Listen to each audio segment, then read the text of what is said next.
شهر رمضان الذي أنزل فيه القرآن هدى للناس وبينات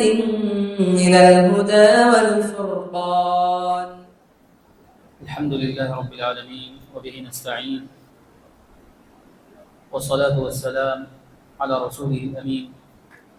وعلى آله وصحبه أجمعين ومن تبعهم بإحسان إلى يوم الدين. اما بعد. حاضرین گرامی اور پردہ نشین خواتین اسلام، آج رمضان المبارک کی 23ویں رات ہے، اور آج ہم لوگوں نے 23واں پارہ جو بچا ہوا تھا اس کو پڑھا، اور 24ویں پارے کا شروع کا حصہ تقریباً آدھے پارے کے قریب پڑھا گیا۔ آج کے درس تراویح میں ہم 2 صورتوں کے معنی اور مفہوم کو جاننے کی کوشش کریں گے۔ پہلی صورت سورۃ القدر اور دوسری صورت ہے سورۃ البینہ۔ اللہ سبحانہ و تعالی سورہ قدر میں ارشاد فرماتا ہے، انا انزلناہ فی لیلۃ القدر، یقیناً ہم نے اس کو قدر والی رات میں نازل کیا ہے۔ اس کو کا مطلب قرآن مجید کو، ضمیر قرآن مجید کی طرف لوٹتی ہے۔ وما ادراک ما لیلۃ القدر، اور آپ کو کیا پتا کہ قدر والی رات کیا ہے۔ لیلۃ القدر خیر من الف شہر، قدر والی رات 1000 مہینوں سے بہتر ہے۔ تنزل الملائکۃ والروح فیہا بإذن ربہم من کل امر، اس رات میں فرشتے اور حضرت جبرائیل علیہ السلام اپنے رب کے حکم سے ہر حکم کو لے کر کے اترتے ہیں۔ سلام ہی حتی مطلع الفجر، یہ رات سراپا سلامتی ہے طلوع فجر تک، فجر طلوع ہونے تک یہ رات سراپا سلامتی ہے، خیر ہے۔ اللہ سبحانہ و تعالیٰ نے اس سورت کے اندر لیلۃ القدر کے بارے میں اپنے بندوں کو بتایا ہے، اور کہا کہ قرآن مجید کو نازل جب کرنے کا اللہ تبارک و تعالیٰ نے ارادہ کیا تو اس مقدس کلام کو نازل کرنے کے لیے جس رات کا اللہ تبارک و تعالیٰ نے انتخاب کیا وہ رات قدر والی رات ہے، اور کہا کہ ہم نے قدر والی رات میں اس قرآن کو نازل کیا ہے۔ قدر والی رات میں قرآن مجید کو نازل کرنے کا کیا مطلب ہے؟ اس کے 2 مطلب بیان کیے گئے ہیں۔ بعض علماء نے کہا کہ قدر والی رات میں قرآن مجید کو لوح محفوظ سے آسمان دنیا پر اتارا گیا۔ لوح محفوظ میں قرآن مجید موجود تھا، لوح محفوظ سے آسمان دنیا پر قرآن مجید کو لیلۃ القدر میں اتارا گیا، پھر وہاں سے ضرورت کے مطابق قرآن مجید تھوڑا تھوڑا کر کے اللہ کے نبی صلی اللہ علیہ وسلم پر 23 سال کی مدت میں نازل کیا گیا۔ یہ پہلا مفہوم ہے۔ اور دوسرا مفہوم یہ ہے کہ قرآن مجید کے نزول کی ابتدا رمضان المبارک کی اس رات میں کی گئی۔ پہلی وحی اقرأ باسم ربک الذی خلق کے ذریعے سے جو کی گئی، اس وحی کا نزول رمضان المبارک کی اس رات کے اندر ہوا تھا، اور محققین کا قول یہی ہے کہ اس کے اندر دوسرا معنی مراد ہے، یعنی نزول قرآن کی ابتدا اور نزول قرآن کا آغاز ماہ مبارک کی اس رات میں ہوا تھا، جیسا کہ شیخ محمد بن صالح العثیمین رحمۃ اللہ علیہ اور اسی طریقے سے مشہور سیرت نگار فضیلت الشیخ صفی الرحمن مبارک پوری رحمہ اللہ کا ان دونوں کا بھی یہی موقف ہے۔ یہ جو قدر والی رات کہا گیا ہے، قدر والی رات سے مراد یہی ماہ مبارک رمضان کے اندر آنے والی رات ہے۔ کچھ لوگ قدر والی رات کو لے جا کر جو شعبان کی 15ویں رات ہے، 15ویں شب کے اوپر ان آیتوں کو منطبق کرنے کی کوشش کرتے ہیں۔ یہ جو صورت ہے انا انزلناہ فی لیلۃ القدر، اور اس کے اندر جو باتیں بتائی گئی ہیں، ان باتوں کو 15 شعبان کی رات پر منطبق کرنے کی کوشش کرتے ہیں کہ 15 شعبان کی رات میں قرآن مجید کو نازل کیا گیا اور اسی رات میں فرشتے نازل ہوتے ہیں۔ یہ ضعیف قول ہے، یہ مرجوح قول ہے، بلکہ اس رات سے مراد رمضان المبارک کی یہ رات ہے جو آخری عشرے میں آتی ہے، اس لیے کہ اللہ تبارک و تعالیٰ نے قرآن مجید کی ایک دوسری جگہ ایک دوسری آیت میں فرمایا شہر رمضان الذی انزل فیہ القرآن، کہ رمضان کا مہینہ وہ مہینہ ہے جس کے اندر قرآن کو نازل کیا گیا۔ تو قرآن کو نازل جس مہینے میں کیا گیا ہے وہ مہینہ رمضان کا بتایا گیا، تو ہمیں یہ واضح ہو گیا کہ قرآن مجید کو رمضان کے اندر ہی نازل کیا گیا۔ جب قرآن مجید کا رمضان میں نازل ہونا واضح ہو گیا ہے تو یہ جو رات جس کے بارے میں بتایا گیا کہ اسی رات میں ہم نے اس قرآن مجید کو نازل کرنے کی ابتدا کی ہے، تو وہ رات بھی رمضان المبارک کے اندر ہی رہے گی۔ یہ کیسے ہو سکتا ہے کہ قرآن مجید تو رمضان میں نازل ہوا مگر جس رات میں قرآن مجید کو نازل کیا گیا وہ رمضان میں نہیں ہے بلکہ شعبان میں ہے؟ ایسا ہو ہی نہیں سکتا۔ تو شعبان کی جو 15ویں شب ہے، 15ویں شب کو کوئی خصوصیت اور کوئی فضیلت حاصل نہیں ہے۔ شعبان کی 15ویں رات کو کوئی خصوصیت، کوئی فضیلت احادیث کے اندر یا قرآن مجید کے اندر نہیں بتائی گئی ہے، بلکہ جس طریقے سے سال کی عام راتیں ہوتی ہیں ویسے ہی شعبان کی 15ویں رات بھی ایک عام رات ہے، اس رات کو کوئی خصوصیت حاصل نہیں ہے۔ جب شعبان کی 15ویں رات کو کوئی خصوصیت حاصل نہیں ہے تو اس رات میں عبادتوں کا خصوصی اہتمام کرنا اور اس رات کو جگ کر گزارنا یہ دین اسلام کے اندر جائز نہیں ہے، بلکہ دین اسلام کے اندر یہ ایک قسم کی بدعت ہے، ایک قسم کی بدعت ہے جس کی گنجائش نہیں ہے۔ تو اس صورت کے اندر جو باتیں بتائی گئی ہیں وہ رمضان کے اندر آنے والی اس رات کے متعلق بیان کیا گیا۔ اللہ تبارک و تعالیٰ نے کہا کہ یہ رات ایسی رات ہے کہ خیر من الف شہر، 1000 مہینوں سے بہتر ہے رات، 1000 مہینوں سے بہتر ہے۔ 1000 مہینوں سے بہتر ہے کا مطلب اس رات میں جو عبادت کی جائے گی، اس رات میں جو نیکیاں کی جائیں گی، اس رات میں جو اعمال صالحہ ایک مسلمان انجام دے گا تو ان نیکیوں کا اجر و ثواب ان راتوں کے اندر جو لیلۃ القدر نہیں ہیں، جس میں قدر والی رات نہیں ہوتی ہے، ان راتوں کے اندر کیے جانے والے 1000 مہینوں کے عمل سے بہتر دیا جائے گا۔ اللہ تعالیٰ نے 1000 مہینوں کے برابر نہیں کہا ہے بلکہ خیر من الف شہر کہا ہے کہ 1000 مہینوں سے بہتر اللہ تبارک و تعالیٰ اس کا اجر و ثواب بڑھا کر کے دے گا۔ 1000 مہینوں کو اگر ہم کیلکولیٹ کریں گے اور اس کا حساب لگائیں گے تو 83 سال 4 مہینے بنتے ہیں۔ 1000 مہینے 83 سال 4 مہینے بنتے ہیں۔ تو گویا اس رات میں محنت کرنے والے، اس رات میں عبادت کرنے والے ایسے خوش نصیب لوگ ہیں کہ اللہ تبارک و تعالیٰ ان کو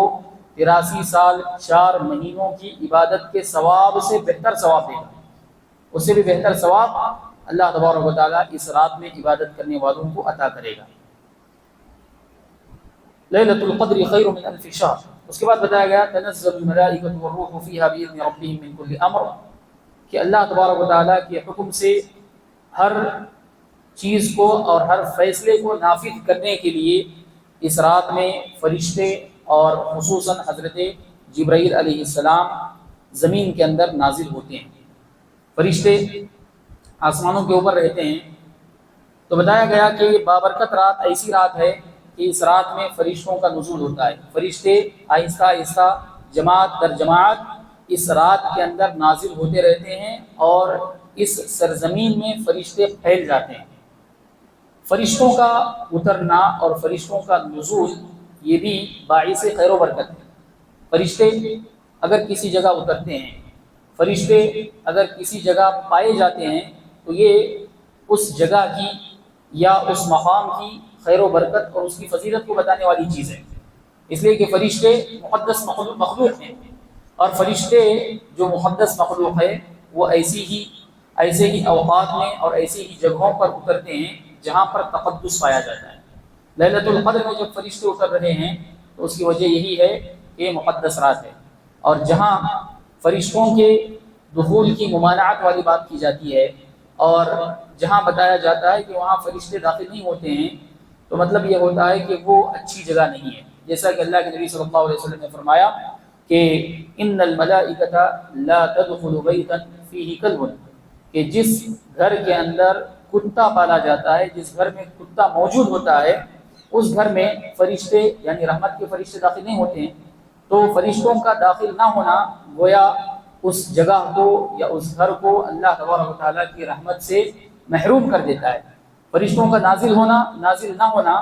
یہ اللہ تبارک و تعالیٰ کی رحمت سے محرومی کا باعث ہے، اور فرشتوں کا نازل ہونا اللہ تبارک و تعالیٰ کی رحمت کو پانے اور اللہ تعالیٰ کی رحمت کو حاصل کرنے کا باعث ہے۔ پھر اللہ تبارک و تعالیٰ نے فرمایا سلام ہی حتی مطلع الفجر، یہ رات پوری کی پوری سلامتی والی رات ہے، اس کے اندر سلامتی نازل ہوتی رہتی ہے۔ کب تک نازل ہوتی ہے؟ مطلع الفجر، حتی مطلع الفجر، فجر صادق طلوع ہونے تک، جب تک فجر صادق طلوع نہیں ہوتا ہے اس وقت تک اس رات میں خیر سلامتی نازل ہوتی رہتی ہے۔ یہ اس رات کی اہمیت ہے اور اس رات کی فضیلت ہے جو اس سورت کے اندر اللہ تبارک و تعالیٰ نے بتائی ہے۔ اس سورت کے اندر اللہ سبحانہ و تعالیٰ نے لیلۃ القدر کی فضیلت کو 6 طریقوں سے واضح کیا ہے، 6 طریقوں سے اس سورت کے اندر لیلۃ القدر کی فضیلت کو واضح کیا گیا ہے۔ سب سے پہلی خصوصیت یہ بتائی گئی کہ اللہ تبارک و تعالیٰ نے قرآن مجید کو نازل کرنے کے لیے اس رات کا انتخاب کیا۔ جب قرآن مجید جیسے مقدس کلام کو اللہ تبارک و تعالیٰ نے نازل کرنے کے لیے اس رات کا انتخاب کیا ہے تو یہ اس رات کی فضیلت کو بتانے والا عمل ہے۔ دوسری چیز، اس رات کو لیلۃ القدر یعنی قدر والی رات کہا گیا۔ قدر کا مطلب ہوتا ہے شرف، مقام و مرتبہ، منزلت، یہ تمام معنی ہوتے ہیں قدر کی۔ تو اللہ سبحانہ و تعالیٰ نے سال بھر کی تمام راتوں کو چھوڑ کر رمضان کے اندر آنے والی اسی رات کو لیلۃ القدر کا نام دیا ہے، جو اس رات کی فضیلت پر دلالت کرنے والی ایک دوسری چیز ہے۔ اس رات کی فضیلت کو بتانے والی تیسری چیز یہ ہے کہ اللہ سبحانہ و تعالیٰ نے اس کو 1000 مہینوں سے بہتر قرار دیا ہے، یہ بھی اس رات کی فضیلت کو بتانے والی ایک چیز ہے۔ چوتھی چیز یہ ہے کہ اس رات میں فرشتوں کی کثیر تعداد نازل ہوتی ہے زمین کے اندر، یہاں تک کہ اللہ سبحانہ و تعالیٰ کی یہ زمین فرشتوں سے کھچا کھچ بھر جاتی ہے۔ یہ چوتھی چیز ہے جو اس رات کی فضیلت کو واضح کرتی ہے۔ پانچویں چیز یہ ہے کہ اللہ سبحانہ و تعالیٰ نے اس رات کو سلامتی والی رات کہا ہے، سلام ہی، یہ سلامتی والی رات ہے۔ اس پوری رات کو اللہ تبارک و تعالیٰ نے سلامتی کی رات سے تعبیر کیا ہے۔ اور چھٹی اور آخری بات اس سلسلے میں یہ ہے کہ اللہ تبارک و تعالیٰ نے اس رات کی اہمیت کو بتانے کے لیے اپنے آخری اور مقدس کلام کے اندر ایک مکمل سورت اتاری ہے۔ سورۃ القدر کے نام سے ایک مکمل سورت اللہ تبارک و تعالیٰ نے اس رات کی فضیلت کو بتانے کے لیے نازل کی ہے، اور یہ سورت قیامت کی صبح تک پڑھی جاتی رہے گی اور قیامت کی صبح تک اس سورت کی تلاوت کی جاتی رہے گی۔ تو یہ 6 پہلو ہیں جو اس رات کی اہمیت کو واضح کرتے ہیں۔ اب یہ رات رمضان المبارک کے اندر کب پائی جاتی ہے اور رمضان المبارک کی کس رات کو اللہ تبارک و تعالیٰ نے قدر والی رات بتایا ہے، تو اللہ کے نبی صلی اللہ علیہ وسلم کی احادیث سے یہ بات واضح ہوتی ہے کہ اللہ کے نبی صلی اللہ علیہ وسلم کو پہلے اس رات کی تعیین کر دی گئی تھی کہ کون سی رات ہے، یہ کون سی رات ہے، اللہ کے نبی صلی اللہ علیہ وسلم کو تعیین کے ساتھ بتا دیا گیا، مگر اللہ تبارک و تعالیٰ کی حکمت تھی کہ نبی کو بتائے جانے کے بعد اللہ تبارک و تعالیٰ نے نبی کے ذہن سے اس رات کے علم کو ہٹا دیا. اللہ کے نبی صلی اللہ علیہ وسلم کے ذہن سے اس رات کا علم اٹھا دیا گیا کہ وہ کون سی رات ہے بالضبط. یہ اللہ کے نبی صلی اللہ علیہ وسلم کے ذہن سے اٹھا دیا گیا. اب اللہ کے نبی صلی اللہ علیہ وسلم نے اپنے صحابہ سے یہ نہیں کہا کہ لیلۃ القدر 21ویں رات ہے یا 25ویں رات ہے یا 27ویں رات ہے. بالضبط اور تعین کے ساتھ اللہ کے نبی صلی اللہ علیہ وسلم نے نہیں کہا، بلکہ اللہ کے نبی صلی اللہ علیہ وسلم نے صحابہ کو یہ تعلیم دی کہ التمسوها فی العشر الاواخر من رمضان، کہ اس رات کو رمضان کی آخری 10 راتوں کے اندر تلاش کرو. ایک حدیث کے اندر اللہ کے نبی صلی اللہ علیہ وسلم نے کہا کہ التمسوها فی العشر الاواخر من رمضان، کہ رمضان کی جو آخری 10 راتیں ہیں ان 10 راتوں کے اندر اس رات کو تلاش کرو. اور ایک دوسری روایت میں اللہ کے نبی صلی اللہ علیہ وسلم نے فرمایا فی الوتر من العشر الاواخر، کہ آخری عشرے کی جو طاق راتیں ہیں 21، 23، 25، 27 اور 29، یہ جو 5 طاق راتیں ہیں ان 5 طاق راتوں کے اندر اس رات کی فضیلت کو اور اس رات کو تلاش کرو. اللہ کے نبی صلی اللہ علیہ وسلم نے اپنے صحابہ کو یہ حکم دیا. تو اللہ کے نبی کے اس فرمان سے یہ بات واضح ہوتی ہے کہ اللہ کے نبی نے تعین کے ساتھ اس رات کی نشاندہی صحابہ سے نہیں کی، بلکہ اللہ کے نبی صلی اللہ علیہ وسلم نے کہا کہ آخری عشرے کے اندر یہ رات پائی جاتی ہے، آخری عشرے کی راتوں میں سے کوئی رات پائی جائے گی. اور تاکید کے ساتھ جو طاق راتیں ہیں ان طاق راتوں میں سے کوئی ایک رات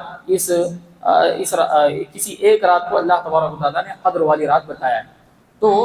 ایک مسلمان کو اگر قدر والی رات کی فضیلت پانا ہے تو صرف 27ویں رات کو جگ لینے سے اس کی فضیلت حاصل نہیں ہوگی، یا صرف 25ویں رات کو کوئی جاگ لیتا ہے تو اس کی فضیلت حاصل نہیں ہوگی، یا 21ویں رات کو کوئی جگ لیتا ہے تو اس کی فضیلت حاصل نہیں ہوگی. بلکہ اس رات کی فضیلت کو پانے کے لیے اللہ کے نبی صلی اللہ علیہ وسلم کا جیسا کہ معمول تھا کہ پورا آخری عشرہ عبادتوں میں اللہ کے نبی صلی اللہ علیہ وسلم کا گزرتا تھا، تو انسان پورا آخری عشرہ گزارنے کی کوشش کرے. اور اگر آخری عشرہ مشکل ہے تو کم سے کم یہ جو طاق راتیں ہیں ان طاق راتوں کے اندر انسان عبادت کرے، محنت کرے. تو ان میں سے کوئی ایک رات اللہ تبارک و تعالیٰ نے قدر والی رات بنائی ہوگی، اور انسان کو یہ خیر من الف شہر کا جو وعدہ اللہ تبارک و تعالیٰ نے کیا ہے وہ وعدہ انسان کو حاصل ہو جائے گا. اور اسی طریقے سے ایک بات یہ بھی ہے کہ یہ جو رات ہے بتایا گیا کہ طاق راتوں میں سے کوئی ایک رات ہوگی، تو یہ رات ہر سال ایک ہی نہیں ہوگی، ہر سال ایک ہی رات میں نہیں آئے گی، بلکہ الگ الگ سالوں میں الگ الگ راتوں کے اندر آئے گی. کسی سال 21ویں رات میں ہو سکتی ہے، کسی سال 25 میں ہو سکتی ہے، کسی سال 23 میں ہو سکتی ہے، کسی سال 27 میں ہو سکتی ہے، اور کسی سال 29 میں ہو سکتی ہے. تو یہ 5 راتوں میں یہ ہر سال بدل کر یہ رات آتی رہتی ہے. اس لیے ایک مسلمان کو یہ 5 راتیں خصوصیت کے ساتھ عبادت کا اہتمام کرنا چاہیے. اب ایک سوال یہ پیدا ہوتا ہے کہ اللہ کے نبی صلی اللہ علیہ وسلم کو اس رات کی تعین کرنے کے بعد پھر اس کا علم کیوں اٹھا دیا گیا، اور اس رات کو اللہ تبارک و تعالیٰ نے اپنے بندوں کے لیے واضح کیوں نہیں کیا؟ تو اس کے پیچھے 2 عظیم حکمتیں ہیں. اس رات کے علم کو بھلانے کے پیچھے 2 عظیم حکمتیں ہیں. پہلی حکمت یہ ہے کہ اللہ تبارک و تعالیٰ اپنے بندوں کو آزمانا چاہتا ہے، اپنے بندوں کا امتحان لینا چاہتا ہے کہ اللہ تبارک و تعالیٰ کے حکم کی تعمیل کرتے ہوئے وہ کون بندے ہیں جو اس رات کی فضیلت کو پانے کے لیے اس آخری عشرے میں اور آخری عشرے کی طاق راتوں میں محنت کرتے ہیں. یہ اللہ تبارک و تعالیٰ جانچنا چاہتا ہے، اللہ تبارک و تعالیٰ امتحان لینا چاہتا ہے. اس لیے کہ جو بندہ 1 رات یا 2 رات جاگے گا اس بندے کے اندر لیلۃ القدر کو پانے کی تڑپ ہے، مگر جو بندہ پوری 10 راتیں جاگتا ہے یا 5 راتیں جاگتا ہے تو ایسے بندے کے اندر تڑپ زیادہ ہے، تو ایسے بندے کو اللہ تبارک و تعالیٰ زیادہ پسند کرتا ہے. تو پہلی حکمت یہ ہوئی. اور دوسری حکمت یہ ہے کہ اللہ سبحانہ و تعالیٰ اس امت کے اجر و ثواب میں اضافہ کرنا چاہتا ہے. اس امت کے اجر و ثواب میں، اس امت کی نیکیوں میں اور اس امت کی حسنات میں اللہ تبارک و تعالیٰ اضافہ کرنا چاہتا ہے. ظاہر سی بات ہے کہ 1 رات میں عبادت جو کی جاتی ہے وہ کم ہوگی، مگر 5 راتوں میں یا 10 راتوں میں جو عبادت کی جائے گی اس کا مقام و مرتبہ بڑھ جائے گا اور اس کا ثواب بڑھ جائے گا. تو اللہ تبارک و تعالیٰ اس امت کے اجر و ثواب کو بڑھانا چاہتا ہے اور اس امت کے مقام و مرتبے کو بڑھانا چاہتا ہے، اسی لیے اس رات کے علم کو اللہ سبحانہ و تعالیٰ نے مخفی رکھا ہے۔ تو اللہ سبحانہ و تعالیٰ بندے کو جب اس طرح کے فاضل مقامات یا اس طرح کے فاضل اوقات مہیا کرتا ہے، نصیب کرتا ہے، تو ان فضیلت والی راتوں کی یا ان فضیلت والے اوقات کی انسان کو قدر کرنا چاہیے اور ان اوقات کے اندر عبادت انجام دینی چاہیے، اور اللہ تبارک و تعالیٰ کے جو پسندیدہ امور ہیں، اللہ تبارک و تعالیٰ جن کو چاہتا اور پسند کرتا ہے، ایسے اعمال کے اندر اور ایسی نیکیوں کے اندر ایک مسلمان کو دلچسپی لینے کی ضرورت ہے اور اس کے اندر آگے بڑھنے کی ایک مسلمان کو کوشش کرنی چاہیے۔ اس کے بعد سورۃ البینہ میں اللہ تبارک و تعالیٰ فرماتا ہے لم يكن الذين كفروا من اهل الكتاب والمشركين منفكين حتى تأتيهم البینہ،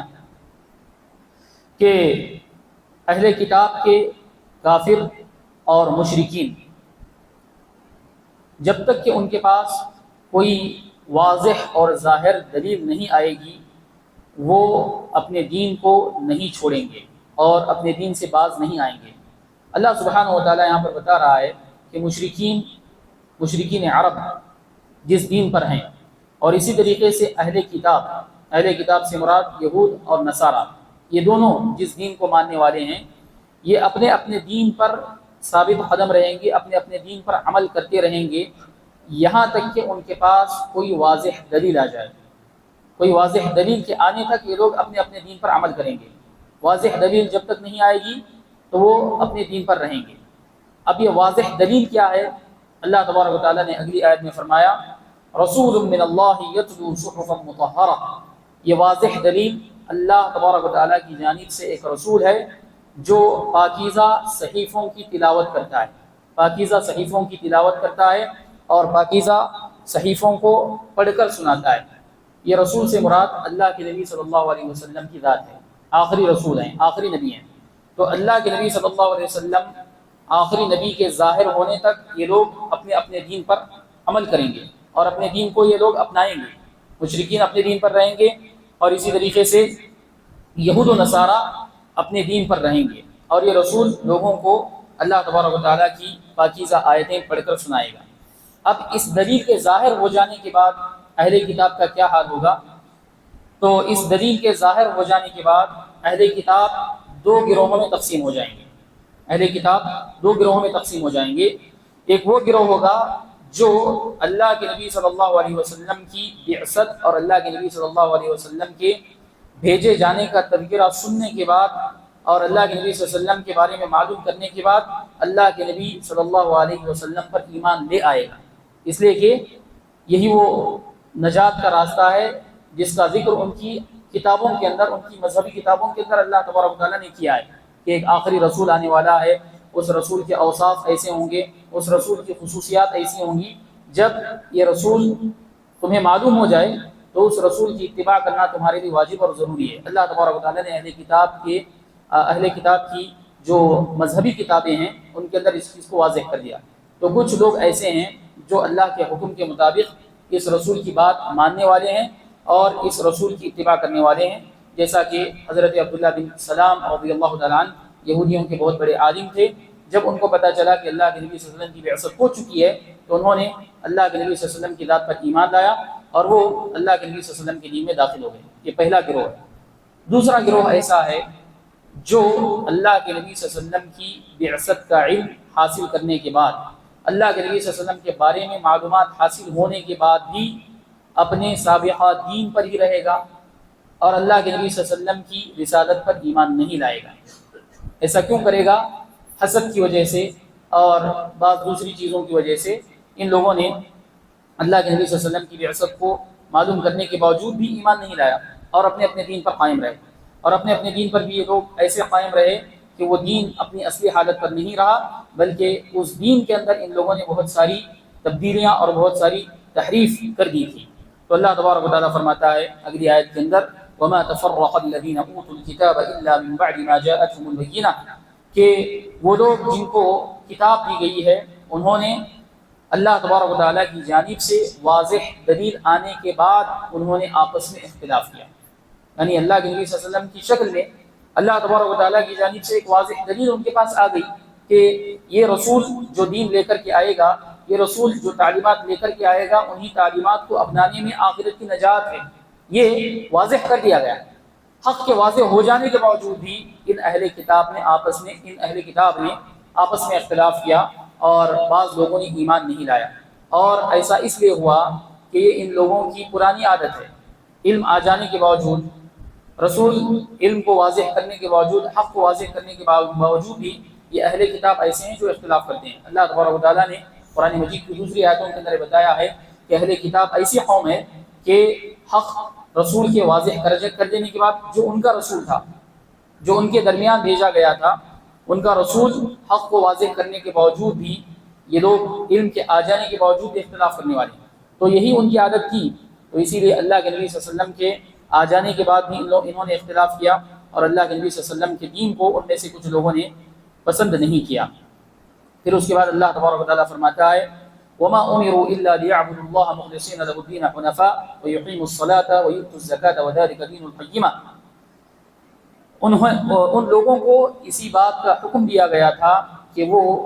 دین کو اللہ تبارک و تعالیٰ کے لیے خالص کرتے ہوئے اللہ کی عبادت کریں، نماز قائم کریں، زکوٰۃ ادا کریں، اور یہی ہے سیدھی ملت کا دین، وَذَلِكَ دِينُ الْقَيِّمَةِ۔ یہ جو عبادت کا حکم دیا گیا ہے اخلاص کے ساتھ، للہیت کے ساتھ، یہی صحیح دین ہے، یہی سچا اور سیدھا دین ہے۔ اللہ تبارک و تعالیٰ اس آیت کے اندر یہ بیان کرتا ہے کہ یہ جو آخری رسول اللہ کے نبی صلی اللہ علیہ وسلم کی شکل میں آیا ہے، اس رسول کو بھی اور اس رسول سے پہلے بھی جتنے رسول اس دنیا کے اندر آئے تھے، سارے رسولوں کو اللہ تبارک و تعالیٰ نے جو حکم اور جو پیغام دیا تھا وہ یہی کہ وہ اخلاص و للہیت کے ساتھ اللہ تبارک و تعالیٰ کی عبادت کریں۔ اللہ کی عبادت کا حکم اس شریعت کے اندر بھی رہا ہے اور سابقہ شریعتوں کے اندر بھی رہا ہے۔ سابقہ شریعتوں کے اندر بھی تمام رسولوں نے اپنے اپنے قوموں کو یہی بات بتائی اور یہی دعوت دی، یا قوم اعبدوا اللہ ما لکم من الہ غیرہ، کہ میری قوم اللہ کی عبادت کرو، اللہ کے سوا تمہارا کوئی معبود نہیں ہے۔ تو الہ واحد کی عبادت کا حکم اور اخلاص کا حکم اس امت کے اندر بھی اللہ تبارک و تعالیٰ نے دیا ہے، اور پچھلی امتوں کے اندر بھی اللہ تبارک و تعالیٰ نے یہ حکم رکھا ہے۔ یہاں پر اللہ تبارک و تعالیٰ نے پہلے عبادت کا عمومی حکم دیا، وما امروا الا لیعبدوا اللہ، ان کو اسی بات کا حکم دیا گیا ہے کہ وہ عبادت کریں، اور عبادت کا عمومی حکم جب دیا گیا تو اس کے اندر نماز بھی داخل ہے، زکوٰۃ بھی داخل ہے۔ اس کے باوجود اللہ تبارک و تعالیٰ نے نماز اور زکوٰۃ کا خصوصی تذکرہ آیت کے اگلے حصے میں کیا کہ وہ یقیم الصلاۃ ویؤتوا الزکاۃ، عبادت کا حکم دیا گیا اور ان کو نماز قائم کرنے کا اور زکوٰۃ ادا کرنے کا حکم دیا گیا۔ نماز اور زکوٰۃ کا خصوصی تذکرہ اس لیے کیا گیا کہ نماز بدنی عبادتوں کے اندر سب سے بڑی عبادت ہے۔ توحید کے بعد بدنی عبادتوں کے اندر وہ عبادتیں جن کو انسان اپنے بدن سے انجام دیتا ہے، ان میں سب سے اہم عبادت یہ نماز کی عبادت ہے، اور اسی طریقے سے مالی عبادتیں، وہ عبادتیں جن کو انسان اپنے مال سے انجام دیتا ہے، ان مالی عبادتوں کے اندر سب سے اہم عبادت زکوٰۃ کی عبادت ہے۔ اس لیے اللہ تبارک و تعالیٰ نے نماز اور زکوٰۃ کا خصوصی تذکرہ کیا ہے۔ تو جب ان دو عبادتوں کا خصوصی تذکرہ کیا گیا ہے تو ان دو عبادتوں کی اہمیت ہمارے سامنے واضح ہوتی ہے۔ تو انسان کو نمازوں کے اندر پابند ہونا چاہیے، نمازوں کی پابندی کا خیال رکھنا چاہیے، اور نماز کا کھاتا انسان کا پرفیکٹ ہونا چاہیے۔ نماز ایسا نہیں ہونا چاہیے کہ جب وقت مل گیا تو نماز پڑھ لیا، اگر وقت نہیں مل رہا ہے تو نماز نہیں پڑھ رہا ہے۔ کاروبار میں لگا ہوا ہے، دکان چل رہی ہے، ظہر کے وقت گاہک بہت زیادہ ہیں اور بہت بھیڑ لگی ہوئی ہے، تو ظہر کی نماز کو چٹ کر دیا گیا۔ ایسا نہیں ہے، بلکہ نماز ہر حال میں ادا کرنی ہے۔ نماز سے انسان کو کوئی چھٹکارا نہیں، اور جو انسان نماز کا پابند ہوتا ہے تو ایسے انسان کے اندر دین کی اہمیت ہے، ایسے انسان دین کو اہمیت کی نگاہوں سے دیکھتا ہے۔ جس انسان کے اندر نماز کی اہمیت نہیں ہے تو پھر ایسے انسان کے پاس دین کے دوسرے احکام کی بھی کوئی اہمیت نہیں رہے گی۔ اور اسی طریقے سے جن لوگوں کو اللہ تبارک و تعالیٰ نے مال سے نوازا ہے، ایسے لوگوں کو اپنے مال کی زکوٰۃ دینا بھی واجب اور ضروری ہے۔ زکوٰۃ بھی اللہ تبارک و تعالیٰ کا تاکیدی حکم ہے، اور یہ زکوٰۃ فقراء اور مساکین کا حق ہے۔ زکوٰۃ دینے میں کوتاہی جو بندہ کرے گا تو ایسے بندوں کے بارے میں، ایسے لوگوں کے بارے میں اللہ تبارک و تعالیٰ نے وعید سنائی ہے، یوم یحمى علیہا فی نار جہنم فتکوی بہا جباہہم وجنوبہم وظہورہم، کہ جو لوگ اپنے مال کی زکوٰۃ نہیں دیتے ہیں تو اللہ تبارک و تعالیٰ قیامت کے دن ان کے مال کو جہنم کی آگ میں تپائے گا، اور تپا کر اس آگ کے ذریعے سے اللہ تبارک و تعالیٰ ان کے بازوؤں کو، ان کے پہلوؤں کو اور ان کی پیشانیوں کو اللہ تبارک و تعالیٰ داغ دے گا، جلائے گا۔ تو زکوٰۃ کے اندر کوتاہی کرنے کا یہ نتیجہ ہے۔ جو زکوٰۃ صحیح سے ادا نہیں کرتے ہیں ان لوگوں کو اللہ تبارک و تعالیٰ نے یہ وعید سنائی ہے۔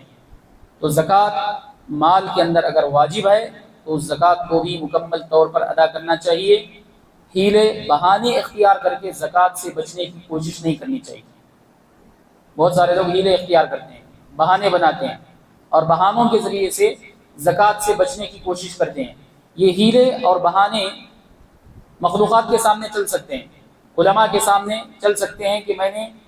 میرا یہ مال ہے، میرا وہ مال ہے، اور اس کے اندر میں نے اس ارادے سے اس کو خریدا تھا، اس ارادے سے اس کو خریدا تھا۔ آپ کسی عالم کے سامنے بول سکتے ہیں اور آپ کی بات کو سن کر عالم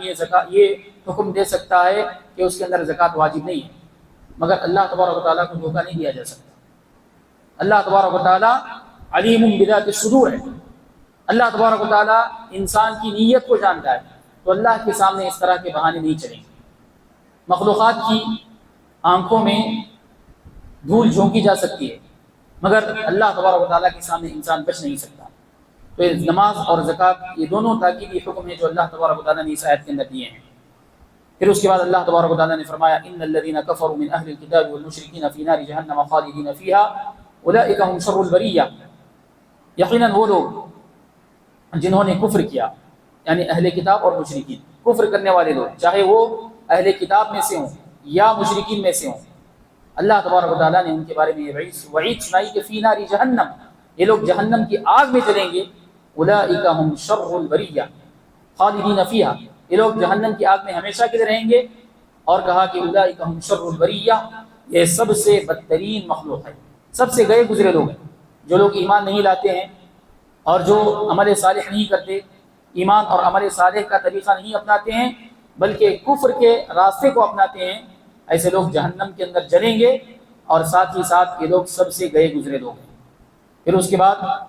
ایمان اور عمل صالح کے ساتھ زندگی گزارنے والوں کے بارے میں اللہ تعالیٰ نے کہا کہ ان الذین آمنوا وعملوا الصالحات اولئک هم خیر البریہ، جو لوگ ایمان اور عمل صالح کے ساتھ زندگی گزارتے ہیں یہ سب سے بہترین لوگ ہیں، سب سے بہترین مخلوق ہیں۔ تو ایمان اور عمل صالح کے ساتھ زندگی نہ گزارنا انسان کو بدترین مخلوق بنا دیتا ہے، اور ایمان کے ساتھ زندگی گزارنا، عمل صالح کے ساتھ زندگی گزارنا انسان کو معزز اور مکرم مخلوق بنا دیتا ہے۔ اب ان معزز اور مکرم لوگوں کا انجام اور بدلہ اللہ تبارک و تعالیٰ نے بتایا، جزاؤہم عند ربہم جنات عدن تجری من تحتها الانہار، ان کے رب کے نزدیک ان مکرم اور معزز لوگوں کا بدلہ یہ ہوگا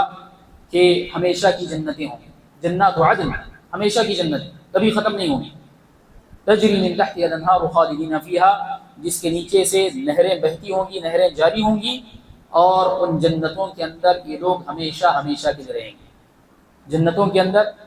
جنت کی ان غیر معمولی نعمتوں کے اندر جنتی ہمیشہ ہمیشہ کے لیے رہیں گے، کبھی یہ نعمتیں ان سے چھینی نہیں جائیں گی۔ اور اللہ تبارک و تعالیٰ نے ان نعمتوں کے ساتھ ساتھ اس سے بڑی نعمت کا ذکر اللہ تبارک و تعالیٰ نے کیا رضی اللہ عنہم ورضوا عنہ، ان نعمتوں کے ساتھ ساتھ اللہ تبارک و تعالیٰ ان سے راضی ہوگا اور وہ اللہ تبارک و تعالیٰ سے راضی ہوں گے۔ اللہ تبارک و تعالیٰ ان سے راضی ہو جائیں اور وہ اللہ تبارک و تعالیٰ سے راضی ہوں گے۔ اہل جنت کے لیے یہ سب سے بڑی نعمت ہوگی، سب سے بڑی نعمت اللہ تبارک و تعالیٰ کا دیدار اور اللہ تبارک و تعالیٰ کی رضامندی کا اعلان۔ اللہ تعالیٰ کہے گا کہ میں تم سے راضی ہوں اے جنتیوں، اور میں کبھی تم سے ناراض نہیں ہوں۔ یہ اللہ تبارک و تعالیٰ کی رضامندی کا عام اعلان کیا جائے گا، یہ سب سے بڑی نعمت ہوگی۔ اور پھر اللہ تبارک و تعالیٰ کہتا ہے ذَلِكَ لِمَنْ خَشِيَ رَبَّهُ، یہ جو فضیلت بتائی گئی، یہ جنت کی نعمتیں بتائی گئیں، اور اللہ تبارک و تعالیٰ کی رضامندی کا ان سے وعدہ کیا گیا، یہ ان لوگوں کے لیے ہے جو اپنے رب سے ڈرتے ہیں، جن کے اندر اپنے رب کی خشیت ہوتی ہے۔ اپنے رب سے ڈرنے والوں کے لیے فضیلتیں، جو اپنے رب سے ڈر کر زندگی گزارتا ہے اس کی زندگی بڑی مبارک زندگی ہے، اور اس کی خوش قسمتی کا کوئی ٹھکانہ نہیں، جو رب سے ڈر کر کے زندگی گزارتا ہے۔ خشیت اور خوف میں تھوڑا سا فرق ہے۔ اللہ تبارک و تعالیٰ نے یہاں پر خشیت کا لفظ استعمال کیا ہے، ذالک لمن خشی ربہ، اور خوف کا لفظ استعمال نہیں کیا۔ خوف اور خشیت کے درمیان فرق یہ ہے کہ جو شخص اللہ تبارک و تعالیٰ کی عظمت اور اللہ تبارک و تعالیٰ کی معرفت کے بغیر ڈرتا ہے وہ خوف ہے۔ ایک آدمی اللہ سے ڈرتا ہے مگر اللہ تبارک و تعالیٰ کی ذات، اللہ تبارک و تعالیٰ کی صفات، اللہ تبارک و تعالیٰ کی عظمت اور اللہ تبارک و تعالیٰ کے کمالات کا اس کے پاس اندازہ نہیں ہے، صرف ڈرتا ہے علم کے بغیر، تو اس کو کہا جائے گا خوف، یہ خوف کھاتا ہے۔ مگر جو شخص اللہ سبحانہ و تعالیٰ کی ذات، اللہ تبارک و تعالیٰ کی صفات، اللہ تبارک و تعالیٰ کی خوبیوں اور اللہ تبارک و تعالیٰ کے کمالات کا علم حاصل کرتا ہے اور اللہ تبارک و تعالیٰ کے بارے میں جانتا ہے، اور ان اوصاف اور اللہ تبارک و تعالیٰ کی صفات جمیلہ اور اللہ تبارک و تعالیٰ کے کمالات کا اندازہ اس کے دل میں پایا جاتا ہے، اور اس تصور کے ساتھ جب اللہ تبارک و تعالیٰ سے ڈرتا ہے تو اس کے ڈرنے کا انداز کچھ الگ ہوتا ہے، اور اسی کو کہا جاتا ہے خشیت۔ جو اللہ تبارک و تعالیٰ کا علم حاصل کر کے اللہ تبارک و تعالیٰ سے ڈرتا ہے وہ یہ خشیت ہے۔ اسی لیے اللہ تبارک و تعالیٰ نے کہا انما یخشی اللہ من عبادہ العلماء، اللہ تبارک و تعالیٰ سے اس کے بندوں کے اندر ڈرنے والے علماء ہیں، جو اللہ تبارک و تعالیٰ کے بارے میں جانتے ہیں، جن کو اللہ تبارک و تعالیٰ کی صفات کا، اللہ تبارک و تعالیٰ کی ذات کا علم ہوتا ہے۔ تو رب کی معرفت ایک ایسی چیز ہے جو انسان کے دل میں رب کا خوف اور رب کی خشیت پیدا کرتی ہے۔ ایک انسان کو چاہیے، ایک مومن کو چاہیے کہ وہ اللہ تبارک و تعالیٰ کے بارے میں علم حاصل کرے، اللہ کی ذات، اللہ کی صفات کے بارے میں علم حاصل کریں۔ قرآن مجید کے اندر جن آیتوں میں اللہ تبارک و تعالیٰ نے اپنی صفات کا تذکرہ کیا ہے، ان آیتوں کے بارے میں علم حاصل کرنے کی کوشش کرے، ان آیتوں کی تفسیر انسان پڑھے، ان آیتوں سے متعلق جو دروس ہیں ان دروس کو انسان سنے۔ اس کے اندر سب سے عظیم آیت آیت الکرسی ہے۔ آیت الکرسی یہ پوری کی پوری آیت اللہ تبارک و تعالیٰ کی تعریف اور اللہ تبارک و تعالیٰ کی عظمت پر مشتمل ہے۔ آیت الکرسی کا مطلب یہ نہیں ہے کہ انسان صرف صبح شام پڑھ رہا ہے، صبح شام کے اذکار میں پڑھتا ہے، رات کو سوتے وقت پڑھتا ہے، مگر اس آیت کے اندر کیا بتایا گیا کچھ پتہ نہیں ہے، یہ کافی نہیں ہے۔ آیت الکرسی کے اندر کیا بات بتائی گئی انسان جاننے کی کوشش کرے، اس کی تفسیر پڑھے، اور آیت الکرسی کی تفسیر کے جو دروس علماء کے ہیں ان دروس کو سننے کی کوشش کرے۔ اور اسی طریقے سے سورۃ الاخلاص بھی اللہ تبارک و تعالیٰ کی تعریف پر مشتمل ہے، اللہ تبارک و تعالیٰ کے اوصاف پر مشتمل ہے، اسی وجہ سے اس کو ثلث القرآن یعنی 1/3 قرآن کا درجہ دیا گیا۔ یہ سورۃ الاخلاص بھی ہم میں سے ہر ایک کو یاد ہے، مگر اس سورۃ الاخلاص کا پیغام ہم میں سے بہت کم لوگ جانتے ہیں۔ سورۃ الاخلاص کے اندر اللہ تبارک و تعالیٰ کیا کہنا چاہتا ہے یہ ہم میں سے بہت ساروں کو پتہ نہیں، تو سورۃ الاخلاص کا بھی معنی اور مفہوم جاننے اور سمجھنے کی کوشش کی جائے۔ انشاءاللہ اگلے دروس کے اندر سورۃ الاخلاص کی تفسیر آئے گی۔ تو یہ تمام چیزیں جو ہیں اللہ تبارک و تعالیٰ کی معرفت انسان کے اندر لاتی ہیں، اللہ تبارک و تعالیٰ کی پہچان انسان کو کرواتی ہیں۔ ایسی چیزوں سے انسان کو رب کی معرفت حاصل کرنا چاہیے۔ جب رب کی معرفت انسان کے اندر پیدا ہوتی ہے تو پھر رب کا ڈر اور رب کا خوف بھی انسان کے اندر بڑھ جاتا ہے، اور رب سے خوف کھانے والوں کا انجام اللہ تبارک و تعالیٰ نے بہت اونچا بتایا ہے۔ وَلِمَنْ خَافَ مَقَامَ رَبِّهِ جَنَّتَانِ، کہ جو لوگ اپنے رب کے سامنے کھڑے ہونے سے ڈرتے ہیں ایسے لوگوں کے لیے 2 جنتیں ہیں۔ وَأَمَّا مَنْ خَافَ مَقَامَ رَبِّهِ وَنَهَى النَّفْسَ عَنِ الْهَوَىٰ فَإِنَّ الْجَنَّةَ هِيَ الْمَأْوَىٰ، کہ جو شخص اپنے رب کے سامنے کھڑے ہونے سے ڈرتا ہے اور اپنے نفس کو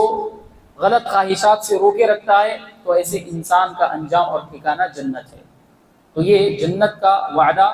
رب سے ڈرنے والوں کے لیے ہے، اور اللہ تبارک و تعالیٰ سے ڈر کر زندگی گزارنے والوں کے لیے ہے۔ یہ رب سے ڈر کر جو زندگی گزارتی ہے بڑی مبارک زندگی ہے۔ ایک مسلمان کو اسی طرح کی زندگی گزارنے کی کوشش کرنی چاہیے۔ اللہ رب العالمین سے دعا ہے کہ اللہ تبارک و تعالیٰ ہم تمام لوگوں کو حقیقی معنوں میں اس سے ڈرنے والا بنائے، اور اللہ تبارک و تعالیٰ کی خشیت اللہ تبارک و تعالیٰ ہمیں اپنے اندر پیدا کرنے کی توفیق عطا فرمائے، اللہ کی نافرمانی سے ہمیں بچائے رکھے، اور ایسے امور سے اللہ تبارک و تعالیٰ ہمیں دور رکھے جو اللہ تبارک و تعالیٰ کو ناراض کرتے ہیں اور اللہ تبارک و تعالیٰ کے غیظ و غضب کو دعوت دیتے ہیں۔ جب تک اللہ ہمیں رکھے توحید و سنت کے ساتھ باقی رکھے، اور جب ہمارا خاتمہ ہو تو خاتمہ بالخیر ہو۔ آمین وآخر دعوانا ان الحمد للہ رب العالمین۔